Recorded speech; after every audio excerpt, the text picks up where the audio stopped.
Unexpected cash prize, guaranteed investment income, free benefit with a hidden fee. Next.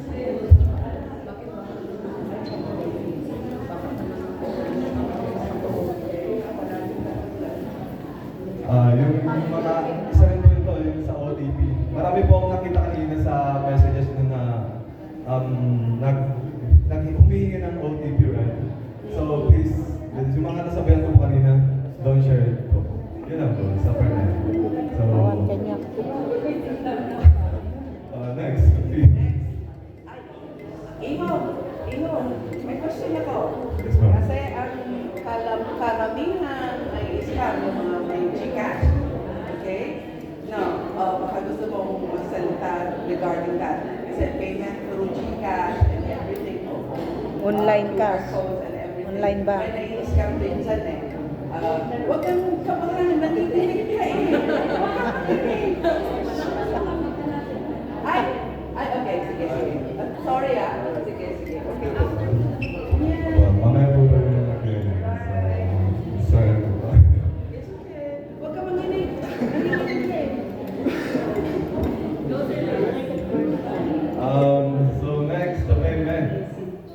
So sabi ko kanina, don't click any links kasi mag-redirect po yun sa Gcash nyo or any payment application natin. So, pay, transfer money link, don't click any links. QR, don't scan any QR code. para hindi tayo QR redirect code. sa Gcash. Kasi minsan hindi na kailangan ng verification pag QR. Ganun mo na Just lang. scan and click. Okay, Yes. just auto-deduct na po yun minsan. So, beware of that.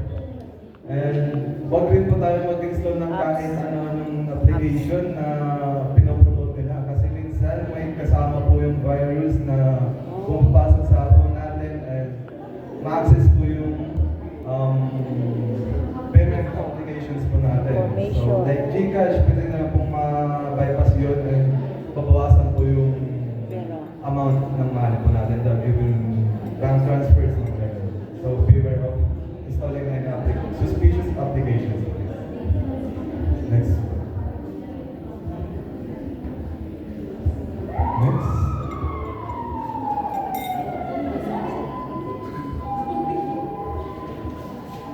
So after this step, we use the CPR.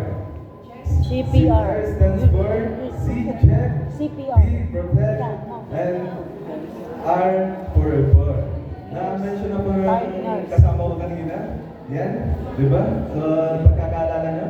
So, please always check your phone to verify first the anonymous and suspicious messages sa mga nare-receive nyo. Through phone number and even messenger. To give your details private.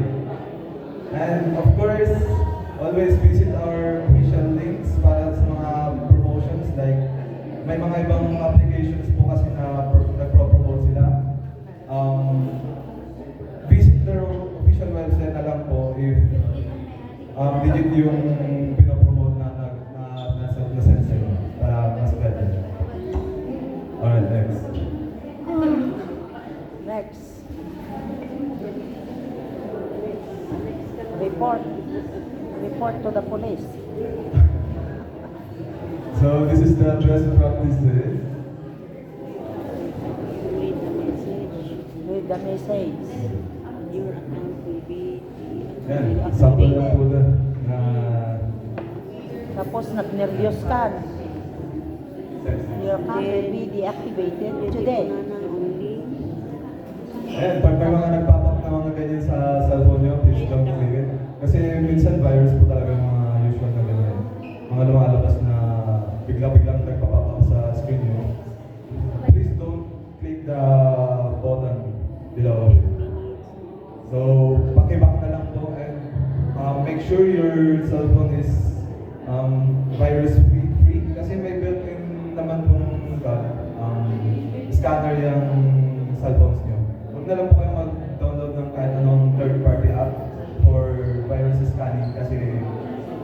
that po kasi it's a virus din po yun.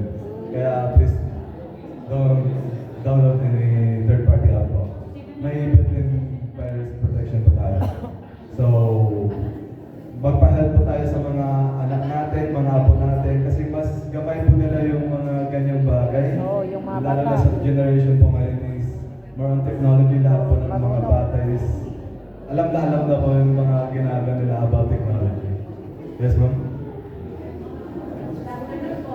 Damdama daw ang question and answer. Mamaya daw. Disregard that. Just back and scan your phone if there's a virus. Abo. Pero kapag naklik niyo po kasi yan, minsan may mga laman po yung virus. So,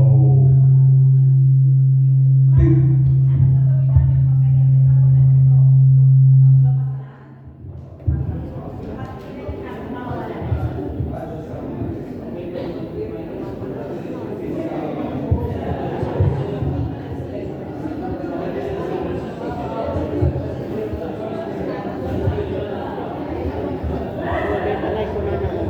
Unlock ko yung messages. Itong this seller. Okay po. Sa ating mga seniors po, don't worry, we'll have a portion din po for our questions. So I would like to request po na after na lang po. Thank you. Makakuha ka. next. Next. Away ang Next ating data. page. Nangati ko sa ito'y tanong. Basta lang po. Ito naman po, kapag may nakita po kayong suspicious link or any malicious, first contact the bank or e-wallet immediately. Kunwari sa GCash, may na-send sa inyong GCash na magdo-donate sa GCash wallet nyo ng 10,000 mga ganun. And napindot nyo agad. Please contact the official website of GCash and Ito ikabi. report it to them. Ito And next step, change the password. Kung nabigyan nyo naman na po yung password nyo, pwede nyo po kung mapalitan yan as na mas wala pa po silang access. Magsasend lang po sila ng, yung system is magsasend lang ng OTP, which is hawak na hawak niyo po yun, like yung sinabi ng partner ko kanina. So, yun, pwede yung mapalitan agad yun. Third, send the screenshot of this transaction para proof of this scam, para ma-report nyo agad dun sa official website, para ma-take action na po ng official website namin. Number 4, inform the trusted family members. Yung pwede yung mga anak nyo or mga apo nyo. Oh.